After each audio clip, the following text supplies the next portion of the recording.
వాళ్ళకి ఈ పాటలు కూడా నేర్చుకోవాలి.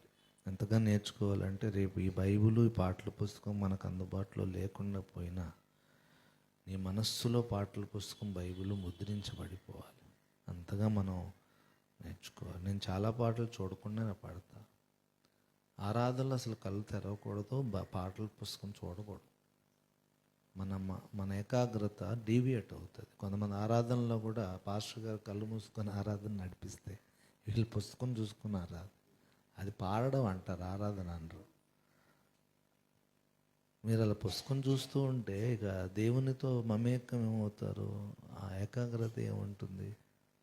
అవతులోహాల కన్నీరు కార్చి దేవునిలో లీనమైపోయి ఆరాధన చేస్తుంటే ఈ పాటలు పడుకొని ఇటు అటు చూస్తావా? Is it circus? కదా.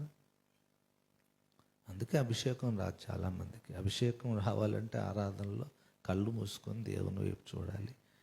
మరి పాటలు ఎలాగంటే పాస్టర్ గారు ఉన్నారు కదా, మీకు నడిపిస్తున్నారు కదా, ఆయన అనుసరించి పాడుతూ ఆరాధనలో ఉండాలి. ఆరాధనలో పాటల పుస్తకంలో చూసి పాడకూడదు. మామూలు పాటలు పాడినప్పుడు పాడాలి తప్ప ఆరాధనలో డోంట్ ఫాలో బుక్.